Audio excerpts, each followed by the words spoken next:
Welcome back to the channel, my friends. Warhammer Man Studios. I'm Warhammer Man, and this week's pre-orders are live. This video is sponsored by CMO Games. More on that later.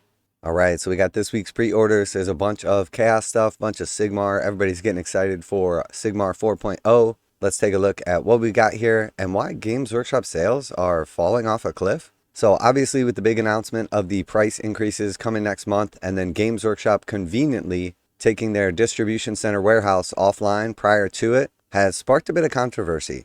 So was it intentional that they basically shut down the warehouse and stopped shipping stuff out and now are waiting until the price increases go into effect so they can fill all of the orders, all the back orders? Or is it just completely random and happens to be convenient for Games Workshop, who will make extra margins on those sales? I mean, I guess nobody knows, but the fact of the matter is they don't shut down their warehouse often. They only really raise prices officially like once per year. So the fact that the two events coincide, a lot of stuff has been out of stock for like months or even like a year at this point in time.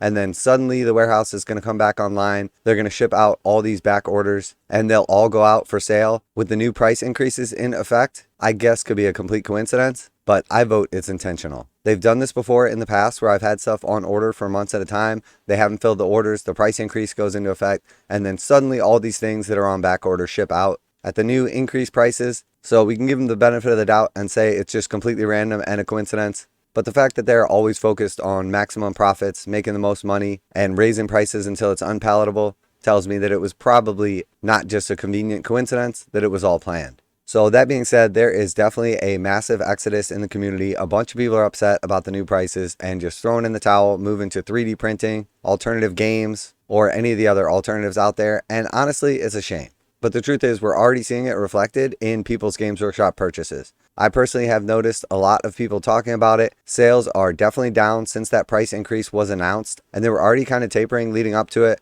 Part of it, I'm sure, is the economy. Others is we're going into summer, so Games Workshop stuff is a little less popular as people get out and touch grass. But that being said, we'll see if this is a continuing trend. I do expect a massive upsurge in purchases as Sigmar 4.0 comes out. That will definitely generate a ton of sales and profits for the actual game, the box set, the release itself. And then also a lot of like the affiliated stuff as people build out armies. Some people expand into Sigmar or expand their existing armies. So we'll keep an eye on that. I'll do a focus video and we'll talk a little bit more about that as the time comes. But let's go ahead and take a look at this week's pre-orders, which conveniently, none of them have sold out. Which coincidentally, none of them have sold out. So first we have the Dawnbringer book, Hounds of Chaos, and all this stuff is basically under the new pricing because it's not actually going to go up for sale until after the new prices kick into effect. So we see the Dawnbringer book has gone up from $50 to $52, about a 4% increase. The Dawnbringer book limited edition has gone up to $84, so a $4 price increase, which is about 5% because normally those are at $80. The limited edition book did not sell out. They haven't particularly been selling out like immediately. They've been fairly popular though. There's a lot of cool lore, a lot of rules that coincide, but as we get towards the end of the edition, the rules basically become almost worthless because they're only going to be in effect for like a month or so. Moving on from there, we have the Nexus Chaotica, the new piece of Chaos terrain. So very cool right here, priced at $60. I think it probably would have been priced closer to $50 had it come out before all these price increases go into effect. You could argue that they would have priced it at $55 and then the price increases would have put it up to $60. It's a cool piece of terrain. We don't know what the rules are for it yet, but it's definitely awesome that Chaos, Slaves to Darkness are getting their own little terrain feature.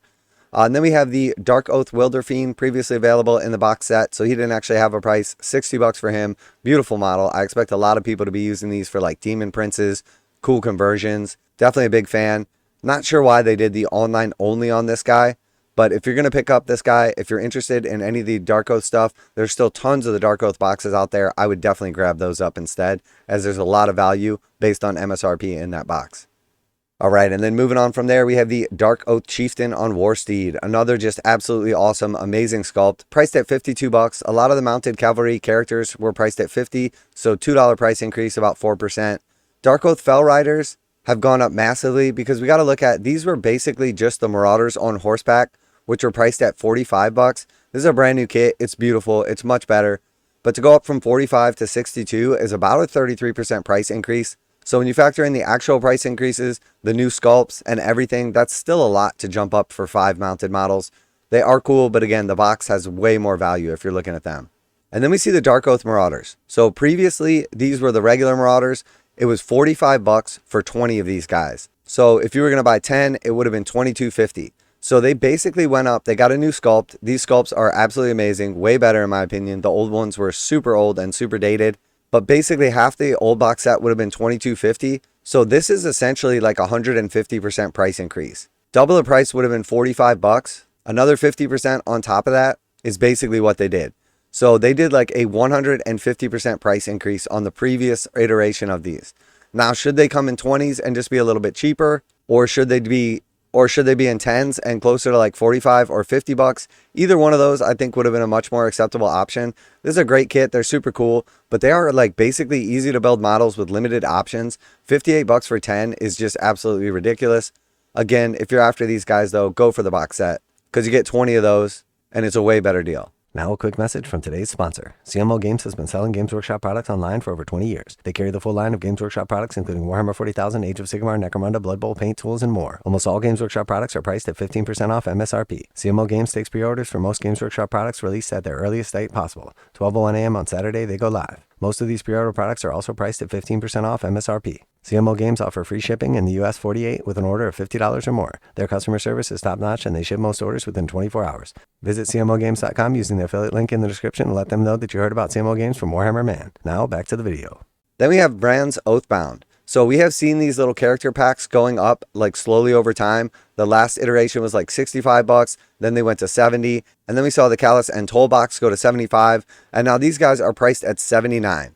5 models for 79. One is mounted. They're cool sculpts, a little bit cartoony, but they do fit in nicely with the Darkoath range. But 79 bucks for these guys is just absolutely ridiculous. The only way Games Workshop is going to continue selling stuff like this is if they start using like rules creep to basically break the models so that people have to pick these up to have like super powered units in Sigmar. And that for me is just terrible. It's one thing if you want to price stuff super high, but when you start like messing with the actual game, the dynamics, what people take in their armies, by making the rules overpowered or the units undercosted, that's when you get into like the slippery slope of 9th edition where the power creep is just insane.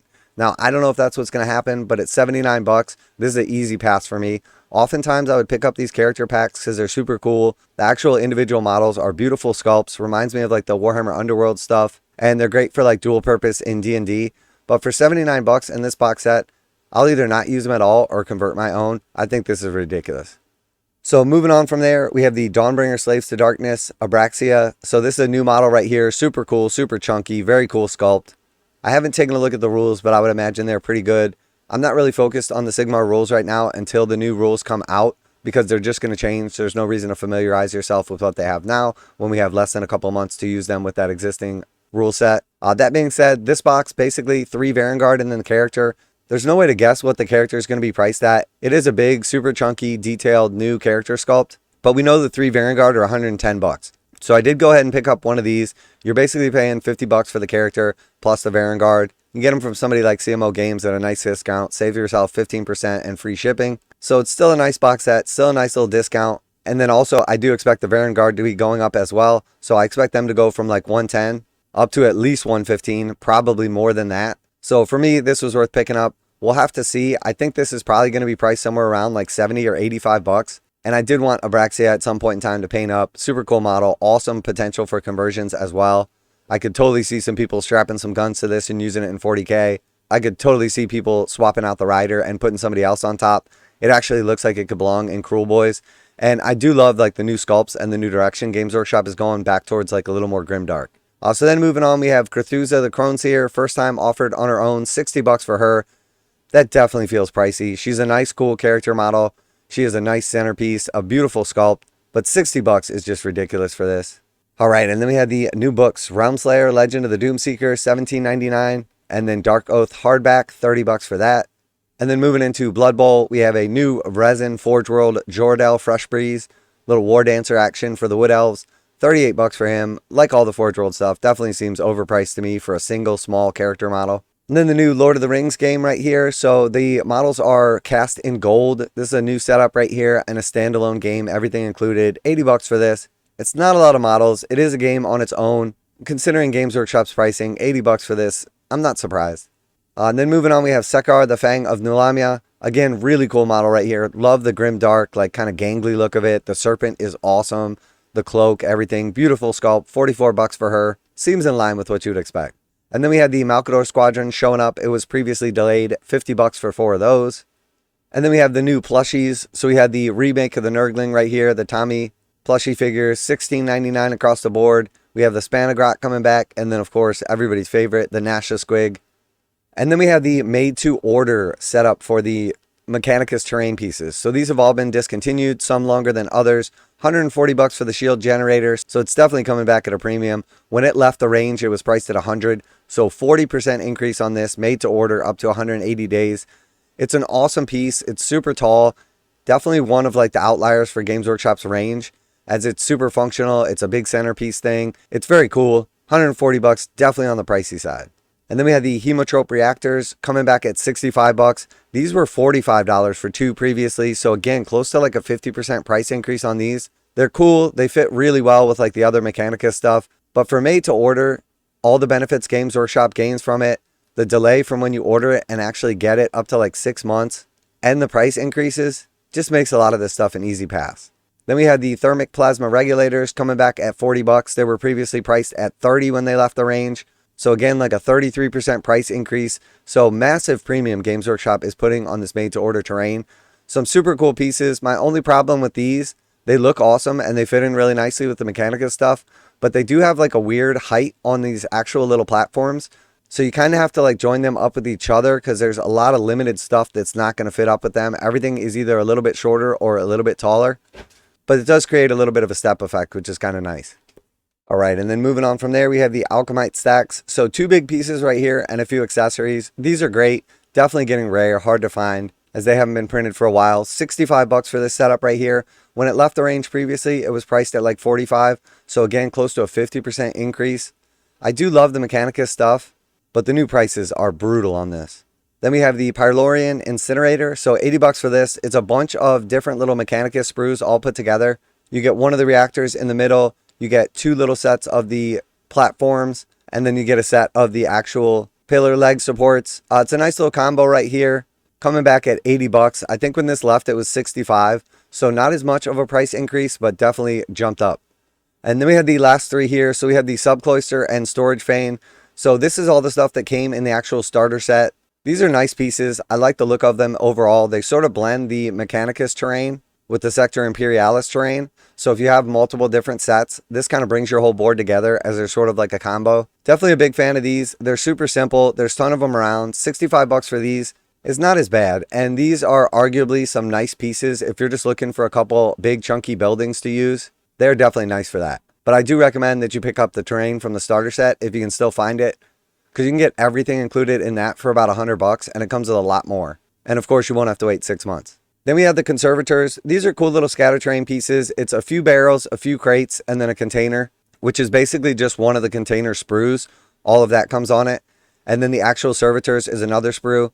The Servitors are super cool. I'm a big fan of these. They're awesome. They look cool. They come with a little trailer for the actual crate and everything.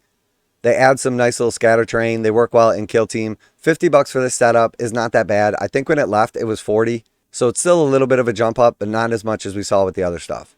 And then we had the Ferrotonic Furnace. So the Ferrotonic Furnace was just reprinted recently in one of the Kill Team sets, and you can still get a hold of that in the big box. But the octagon terrain on top of it is extremely hard to find right now. It's super cool as it's really interactive and clips on with everything. It comes with the ladders. It comes with like the little barricades around the sides. 65 for this is a little on the pricey side, but when this left the range, it was around like 50 bucks. And to tell you the truth, the top little like platform piece is essentially impossible to get. Now, one thing I've been doing recently, because those are so hard to find, is the actual Necromunda Ash Waste set comes with all of those cool little like building shelter things, and they're the exact same size as this. So you can potentially either just use the base instead of this, or you can put like the little building on top, and it's pretty cool. It interacts pretty well overall with the Mechanicus stuff, and those sets are still super cheap. You can pick up the whole box set with a ton of models for usually around like 150 bucks.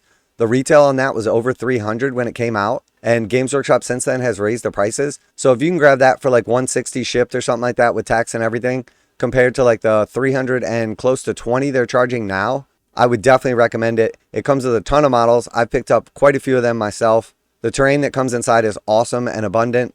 And then again, the Beta Decima set comes with the cylinders, so they're definitely around there.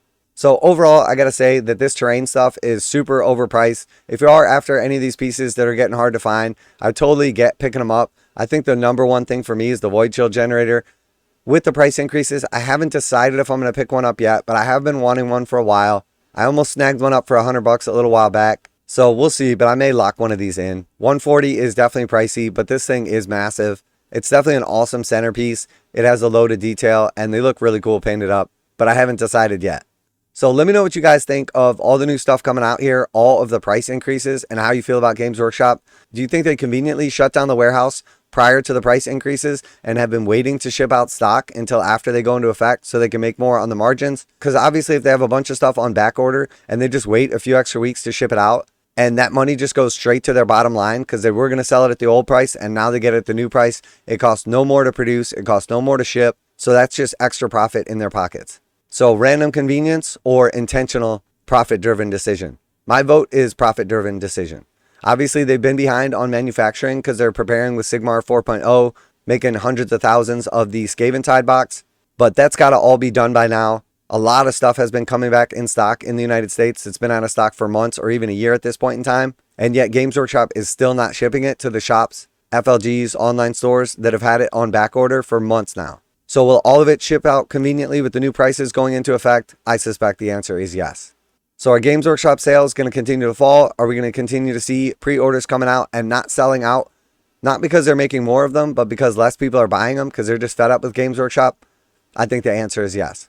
So let me know your opinion down in the comments. Always like to hear back from you guys. Special thanks to CMO Games for sponsoring the channel. If you want to pick up any of these pre-orders or just about anything else from Games Workshop at 15% off with free shipping, link is in the description. Tell them that Warhammer Man sent you. That's it for today. Warhammer Man Studios. I'm Warhammer Man. And I totally get why people are upset with Games Workshop. And I'm out of here.